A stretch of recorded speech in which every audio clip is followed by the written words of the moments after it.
94 minutes, 90. I never know whether it's 92 or 94, but he was the one that made the game-winning play in that moment on his Kazakhs, killing Faker's Kassadin in the jungle. I remember that.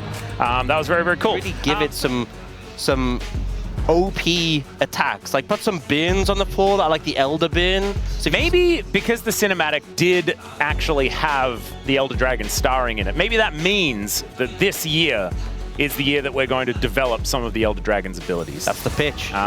Maybe we can work on that. I could probably send Maddie a message or something, just ask him to see whether, you can put the word in to the design team, figure something out there.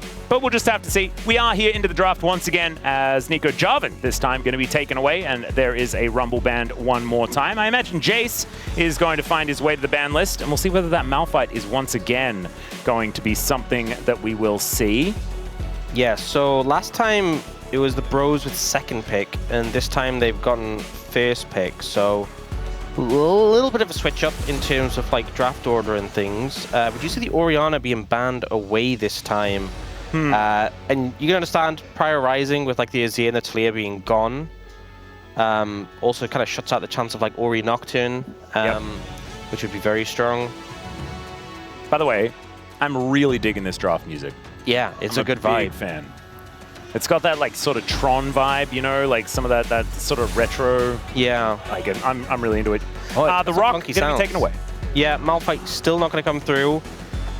Gwen was one of the ones that was banned last time by BNK FearX. So we'll see if they opt to go for that again. Then again, they are on second pick this time. I was about to say Red Set. They're on second pick this time. They were on second pick before. Yep.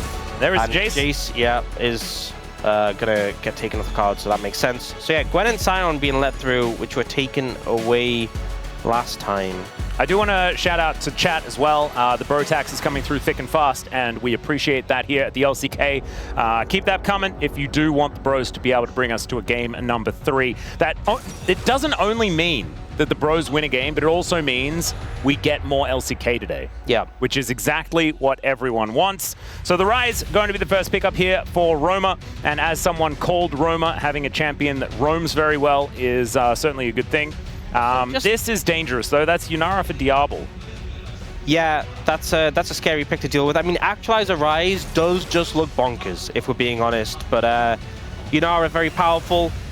Also, Yunara being second pick, you could leave support till later and kind of secure a good matchup, but they're just going to lock the Lulu here and now. They're like, we are sending this, we're confident. We did see this work out very, very well yesterday. I feel like Wild Growth is so good at not only being a peeling tool, but also just to layer on to engage, especially if you have things like Wukong and stuff that can really get in there. That's likely what we're going to be seeing them augmenting this composition with. So already a pretty dangerous start here to the draft. You can see Teddy looking unfazed as they lock away the Ambessa. They opt not to match bot lane. They opt to go for the Ambessa, which, I mean, technically is a flex still, although we've seen it more in the top lane. Will they pick jungle here, and will they just say we're going to pick bot lane after the next rotation of bans, or is it something they want to prioritize now? Ooh, looking at the Nautilus pick again. Yeah, did see this in the jungle before, but essentially saying, look, we want point-and-click CC as an answer to that Yunara to deal with her, because they know obviously the threat it can be. I think that can make a lot of sense, just being able to shut down a champion who's obviously very mobile, but quite short-ranged. Well, in goes the Xin Zhao. Pretty comfortable here for Raptor. I'm going to be playing that one. You can audaciously charge in, get that Wild Growth, and Lulu Xin Zhao is a tale as old as time. We've seen it many, many times, and a very strong 1-2 punch, especially in the mid-game. They can play around one another, so expect to see Raptor towards that bottom side of the map as early as possible, as now we're going to see some AD carries being banned away here, trying to protect this Yunara pick, as already the Corki is going to be taken away from Teddy, so not as many of these Trinity Force options now available, with Ezreal fearlessly banned. Yeah, I think Corki, obviously with the Nautilus as well, you have a lot of lane pressure. Can kind of keep the Yunara down a little bit, and then you're pretty self-sufficient in team fights, so Nautilus goes, engages, you can do your own thing, assume it is a Nautilus support. They are going to ban the Cassiopeia, so trimming some of the mid laners for that Rise matchup. I wonder if they take away the Gwen, because Gwen and Zhao I feel like pretty potent combo. Yeah, true. I've seen Aphelios is going to come out as well, a pick we've seen a good amount of. and obviously matches a good amount of scaling off the Yunara individually, although Yunara, Lulu, hard to really match for any AD carry. Yeah, the Karma is still available, so maybe that is something that they can look towards as far as like at least being able to stand their own in lane. But it is still pretty frightening. Yeah, like if they wanted to put the Nautilus in the jungle and they went something like Jin Karma, they could just like bully out the lane. But it really just depends what the rest of the composition is for BNK FearX. Could have a little bit of a difficult time cutting through, like, you know, if they have Xin Zhao and then a trickier front line. Ooh, Galio. Okay, they are heavily investing into the Diablo basket here. Yeah, and already we saw Vikler in game number 1 going for the Merc Treads because the upgrade is kind of broken at the moment. Yeah. And Galio, theoretically, a champion that abuses that even further, although has not necessarily been the most powerful on this current patch. We'll see what Vikler is going to be able to make of it, though. Into the Rise, something that shouldn't be too much of a worry here, is Teddy on his Varus, something that he has found a lot of success on in the past. So, are we going to see any flexes? That's the question. Or is it just going to be a Nautilus support? And it looks like we aren't going to get flexes. So it's going to be Nautilus support, Ambessa top. And could it be... I actually really like the Zed. I kind of like Trundle, just because it does a number to Xin Zhao, and then you can use it against a very tanky Galio. And it was sort of like they were going for like one of these pseudo Juggermore style compositions that we remember the Rocks Tigers sort of debuting a million years ago. Yeah. Where you can just play a whole bunch of tanks and a hyper carry. Not going to be the case this time, as Clear is picking up the Aatrox. I feel like we haven't had Aatrox at all so far this season. Yeah. Correct me if I'm wrong, but I think this is our first one of the LCK Cup. Yes, it is. First time we're seeing Aatrox. I think I was talking about the Gwen earlier, but maybe the matchup into the Ambessa can be a little bit tricky. But definitely some extra damage as well for the side of BNK FearX. I still feel like the composition is going to be very reliant on the Yunara, but you know, this is not the first or last time I think BNK FearX will put their eggs in the AD carry basket. Yep. I think it makes a fair bit of sense. Diablo is a prodigy, and so you may as well utilize it as they are walking their way back. Coaches shaking hands, and we are getting ready to get onto the Rift here for game number 2. The Bros, I like where this composition's at. With the Nautilus there on beside the Varus as well, does that mean that we're going to be seeing some on-hit, perhaps? Because oftentimes when there is a Nautilus, the on-hit comes out a little bit more. But we will just see. It's been only lethality so far. Yeah. But you can have some fun moments with the extra attack speed. Just have to find out when we do get the keystones being shown. But looking like a pretty stock standard composition on the side of BNK FearX. And Trundle hasn't been around so much more recently. So we'll see what Gideon can do on this champion to potentially bring us to a game 3.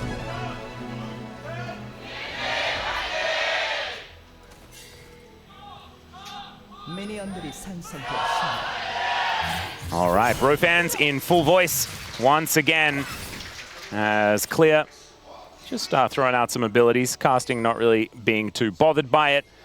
And Gideon will find Raptor. This is, it's not quite a troll under the bridge, but he is in a pretty scary position. I mean, he should just be able to mangle him level 1, so... Yeah, he just sort of like walks around the corner and eats the Xin Zhao. Is that not just what happens here? Yeah. In he comes. Chomp. And yeah, Raptor just has to vacate the area. There's not a whole lot that he can do about this. And so Gideon now with just full control of the jungle. And this is what we were talking about. I mean, Trundle, like, there's not a whole lot that Xin Zhao can do to a Trundle. Yeah, he's going to try and go for the Wolves instead to hit level 2, but Gideon is like forcing him out.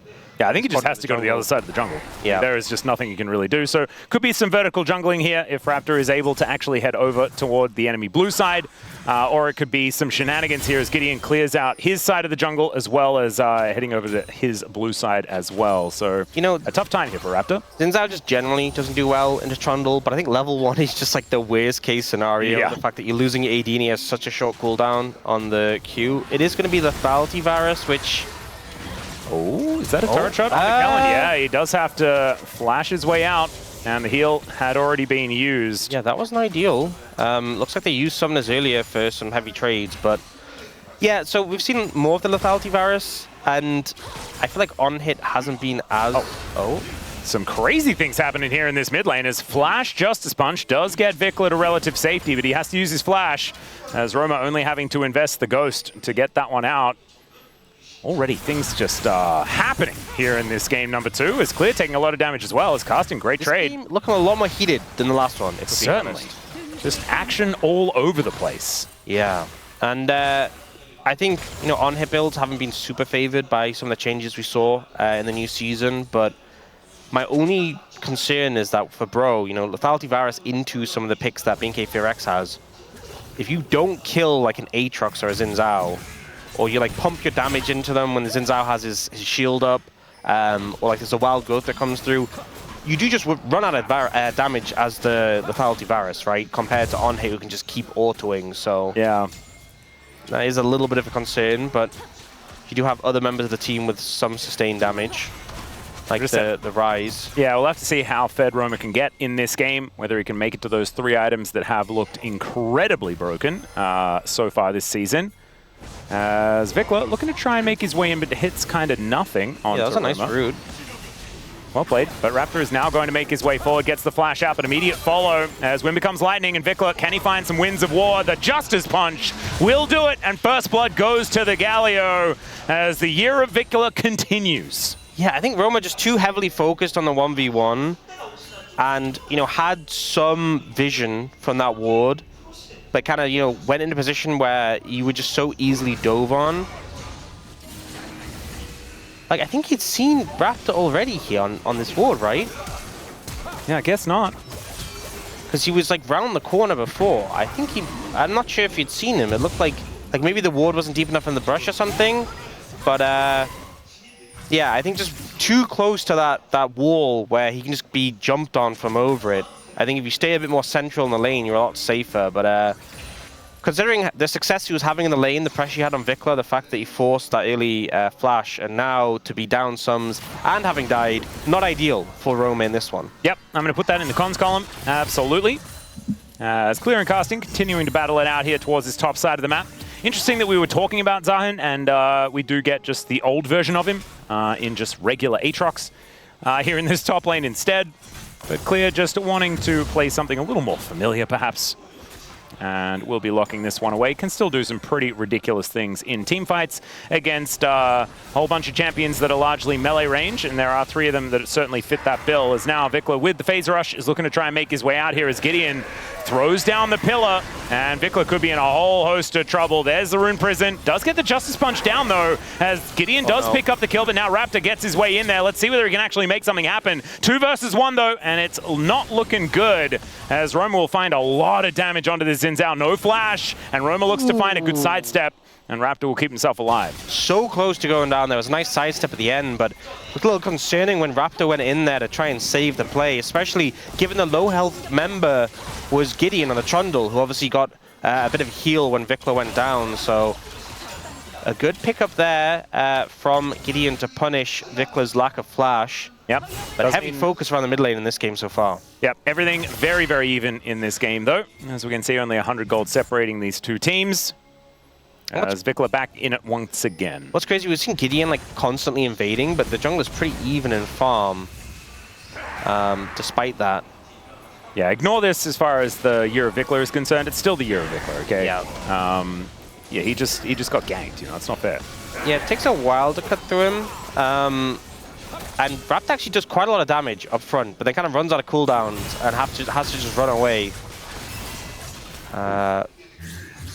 Clear, having picked up his first plate, was looking for another one here, as the crab is likely to be taken here by Raptor. Yeah, Casting actually hasn't reset yet. He's going for it now, but you know, Clear's already reset and come back to lane without teleporting. Oh wow, So I didn't even notice that he still has teleport available, okay. Yeah, I think just has had Prio in that lane and had complete control so far. Certainly been able to shove waves in over and over again as teleport towards the top side for Clear will come on through as he is getting closer and closer to item number 1. Gideon has now hit level 6 though, so we'll have that subjugation up and available. We'll probably be saving that one for Vikla most of the time, so he will be building the most tanky stats, but it looks like not going to be starting with a tank item. Namgun's gone Aftershock again. Actually, wait, he's on that side of the Trundle. I don't know what I'm talking about. Yeah, could have been Aftershock Lulu.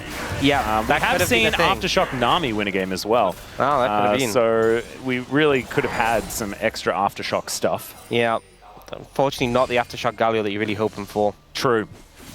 Vikla almost able to use his phase rush in order to save his life earlier on as well, so already getting some value out of that keystone theoretically. It's casting. Doing a bit better in these trades now with the core fields put together. I do feel like I'm liking the supports leaning back towards like the normal summoners away from Spellbook, because Spellbook did get nerfed a little bit, and there is still some Spellbook usage on certain champions who are like less reliant on those combat keystones and also just don't have as much synergy, like things like Bard or Rakan, who don't have as much specific synergy with any one keystone. Yeah. But I think like Nautilus having the Aftershock does just make you so much tankier when you are one of the squishier engaged supports. Oh, Roma just making his way out of taunt range, and Gideon Grubs happening once again as he does take away the first one. Should be able to grab the second as well, as Raptor is busy dealing with Roma here in this mid lane. Casting going to get chained up, but does manage to break those pretty comfortably. Namgung is going to get his way out of this Tri-Brush. And Raptor with a bit of an invade. Kind of a slow game once again. We had those illegal scraps and then it's just slowed down, but they are now looking for a dive clear, so he's just dead, I believe. I don't know what he's going to be able to do here. Let's see whether he can actually find an angle. As Casting gets himself out of there, the World Ender does come on through. And I believe Vision was given over, and there it is. So the ward goes over the wall. Gideon is just going to vacate. Honestly, a good ult and clear the wave out and able to mitigate it. I thought, looking at the wave coming in, looking at Gideon being there, I thought they were just going to dive and he was going to be down, but able to survive and create some space, and now a dive on the bot side. Yep, see whether they can take down Teddy here, as there's a heroic entrance as well, as Teddy now trying to turn it on to Kellen. Winds of War come in, that is going to be Vikla grabbing that kill, as now Namgung is just going to flash to get on top of Raptor. Does manage to take him out, but it's a 2-for-1 in the dive on the bottom side. So BNK looking all right there and now have themselves a decent little advantage as well. Yeah, especially the kill ends up going to the Nautilus, so I think BNK FX pretty happy with how that one panned out. Teddy trying to focus damage down onto Kellen here.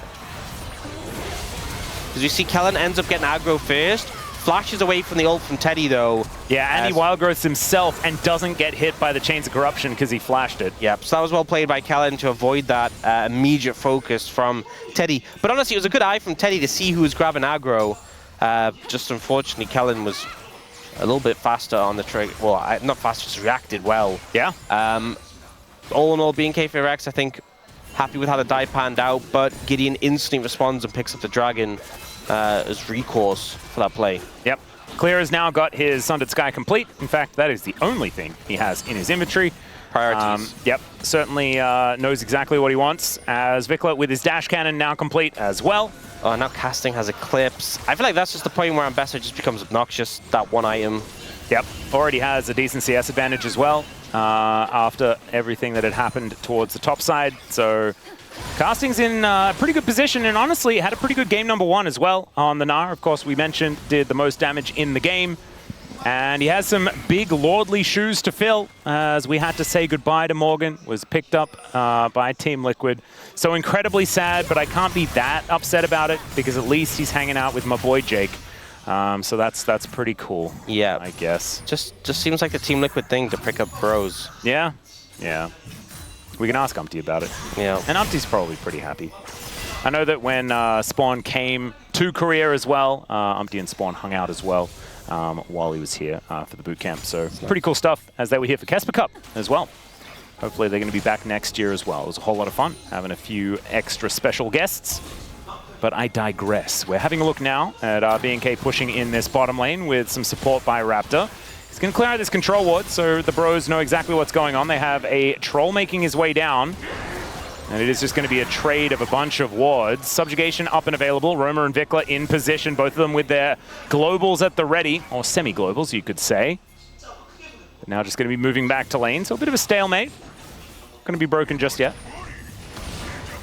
All right, bit of a, finally, a stun landing. It's just the Galio thing. You just dash up to him, combo him, run away with phase rush, just on repeat. At least this time he has dash cannon, so I feel like he can actually close the gap. Yeah, yeah. A little bit It was better. a little awkward before when he got rooted and he just kind of stood there. Yeah.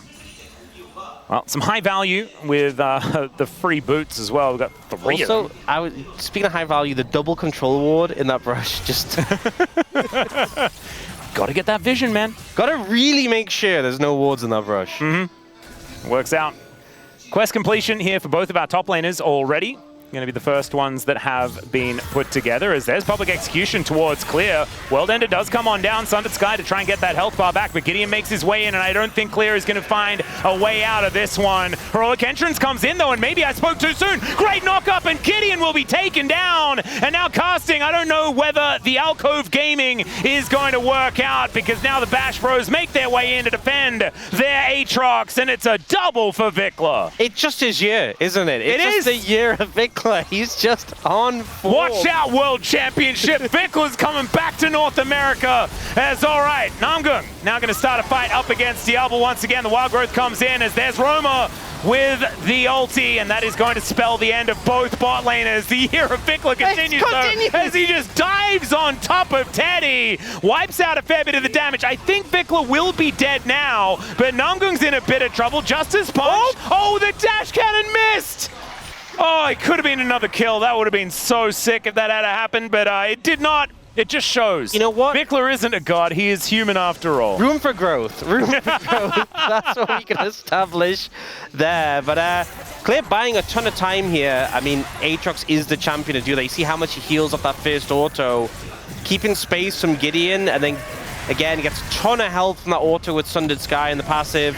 Vikla comes in, Gideon gets eliminated, and then a little bit of running around the alcove, but just a huge fight win. And then immediately Vikla ends up recalling, buying boots to get the tier 3 boots, and just zooming straight in here, whereas bot lane are getting engaged on.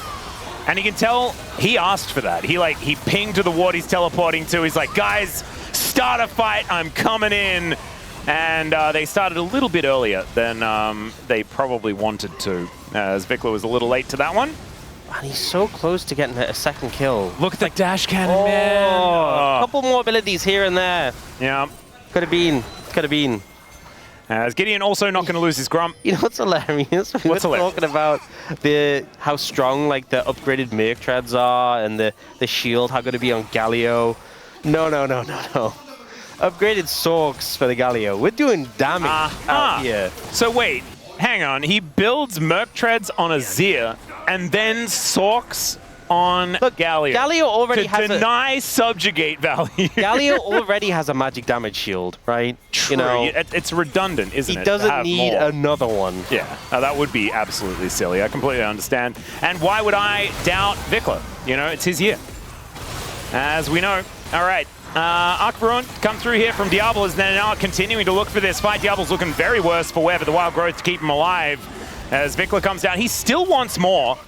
As Teddy going to get killed by the Winds of War, but it is doing a fair bit of damage given the build that Vikla has gone for here. He is going one-shot build, you know. I feel like we've seen so many of these, like, this is something that Faker used to do last year, right?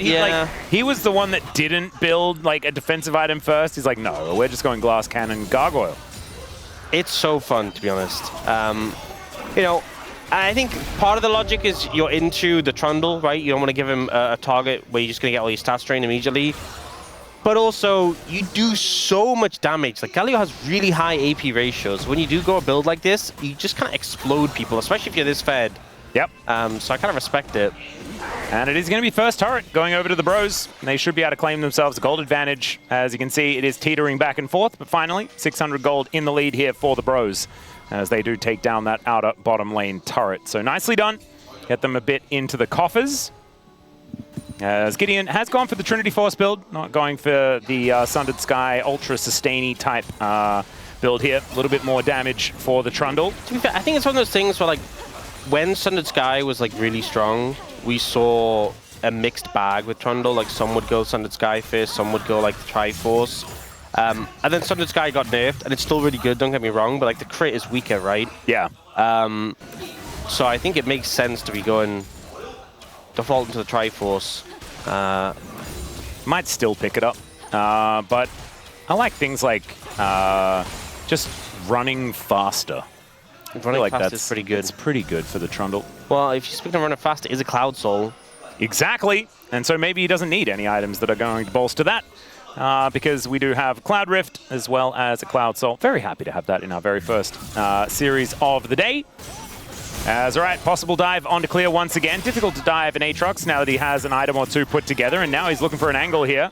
We'll be able to chain up casting and gets not tagged by the public execution. Now the World Ender does come down, finds a good double knock up there with the Q, and this is the danger we were talking about. They do take him down, and Namgung successfully tanked up that turret, and then they take it down. The trade will be the outer in the mid lane, as now Teddy could be in a little bit of trouble here, and by a little bit I mean a lot, as Diablo grabs his first of the game and augments that with this turret going down as well. Triple grubs though, and an inner turret on the docket here for the Bros, looking to try and grab that one at the same time, as there is the Realm Warp, but it was a little bit of a fake out there as Roma decides not to take it. Casting moving in as Diablo now might be the target, but Raptor does have now a big circle around him. Gargoyle comes in to try and help them out as Casting hit by the Winds of War and taken down by Diablo. Make that 2 for the Yunara. And I think that was a little unnecessary from Bro. Like, they were doing the trade. They got top lane tier 2, and I think they were going to be able to defend the tier 2 in the mid lane, even without the teleport from Casting. It was a bit of an overstep, to be honest. Let's have a look at this one more time, though. This was nicely tanked by Namgung. Yeah, I think Namgung has aggro for such a long time, under no real threat of going down, and the Aatrox not much you can do. Here, this first tower's going down for sure. Teddy in a bit of an unfortunate position. But right now, it's 1 kill each, 1 tower each. But here, like, the wave's gone, and maybe the threat of Casting teleporting was the reason they had to back away, but it ends up being a bit of an overstep, and he goes down. And it just makes you question, like, maybe if he just zoned them off, could have ended up better off. I don't know. It's hard to say. Either way, hindsight is 2020. It is 2020, but we are in 2026, so... That's true. Hindsight is not 2026. Yeah. That's too many numbers. We do nearly have... So Dragon coming up soon in about a minute and a half. Teddy's nearly got his Mirana fully stacked. We nearly have the Rod of Ages stacked for Roma, and he's about to level up to 14, so he'll go like straight to 50. Actually, he's at 5 stacks, not 9. Yeah, he's still a ways away. Okay, it did look like a 9 for some reason. Maybe I'm just losing my eyesight as I'm getting old. Your eyesight might be 2026. Yeah, which is wrong. You want it to be 2020, I think. Yeah. Yeah, he did say. That was a good year. Something like that. Damwon fans are also, they want it to be 2020 as well. Yeah. It's all right. B&K continuing to clear out vision, as we can see here. The Bros backing away as the Baron just spawns now. The Bros still with a bit of a monopoly as far as the Drakes are concerned. We'll see whether it's going to be B&K looking for this next cloud that's going to be up in 35 seconds right now with a lot of control of the area. You know, it's a 6 now, which is an upside down 9, so... Hey, there you go. It's getting way closer. You just have to spin it upside down and get one more stack. Yeah, there you go. Come on, Roma. Why is it still up the right way? We need a graphics team that can just put the icon upside down for us. That would be very, very helpful. TP coming in. Looks like Bro very focused on trying to make this happen, but they are being pushed in the mid lane. All right, Gideon wrapping around, looking for Raptor. Oh, he's going for it. I didn't say wrap for that reason, but it did kind of work out. It's got a teleport to bring the Aatrox in, and let's see whether the Bros can keep themselves alive. There is the Crescent Guard. But a little bit of a disengage here by the Bros, and a bit invested at the start of this fight as Vikler gets himself out of there. And now the re-engage, the Quadra Taunt from Vikler as he looks to make his presence known. Vikler trying to get the work done, but already the Lulu goes down. Raptor dead as well as Vikler's so close to going down. And Diablo falls, but clear is massive. They should be able to take him out, though. The CC is too much, and the Bros stand tall and wipe out B&K. Should just be able to pick up the Baron off the back of this. It looked like a huge engage from Vikler, but I think they just didn't have the follow-up to finish out the fight. So here, this was a bit of an anti-synergy from Raptor, because he goes in and he ults them away, so the Galio ult hits no one. And now you don't have your Xin Zhao ultimate, and also, Diablo and Kellen are really low HP already. So then when this big ult comes in, it looks massive, but there's so many low health members. The Nautilus ult gets massive value. Lulu immediately dead. Xin Zhao immediately dead. Diablo gets hit by a piercing arrow and then dies. And I think even though it was a hype moment for Vikla, understandable because it's his year. Yeah. I think there was just too many missing resources with regards to the lack of Crescent Guard and the lack of health that let BNK FearX down in that situation. And now...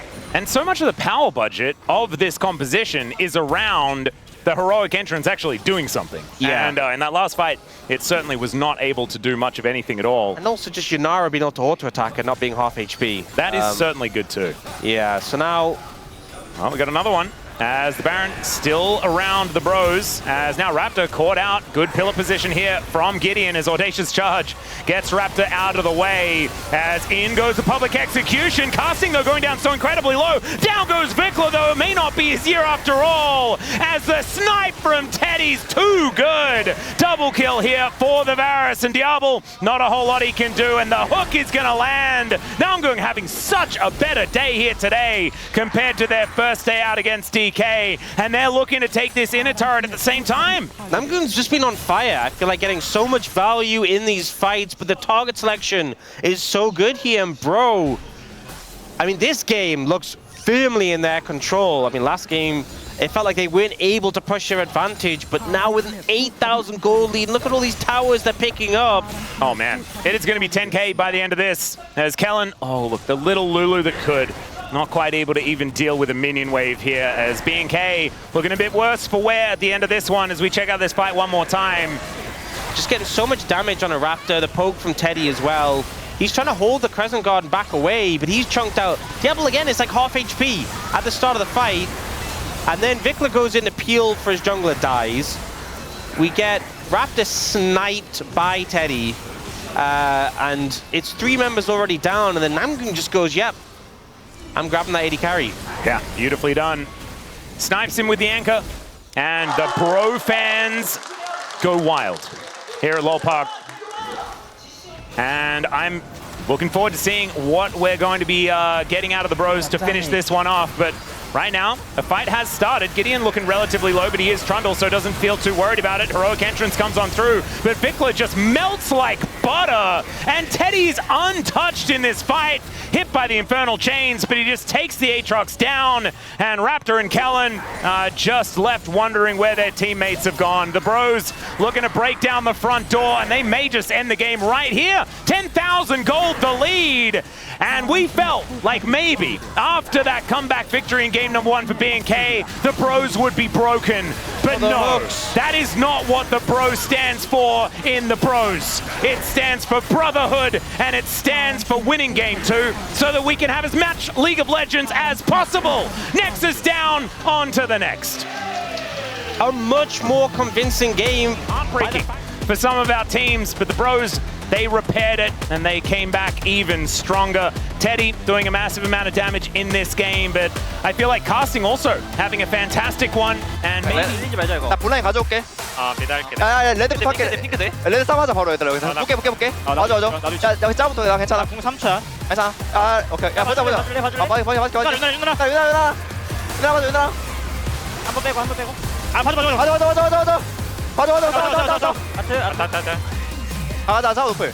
야, 끝내자. 미드. 얘들아, 미드. 라인.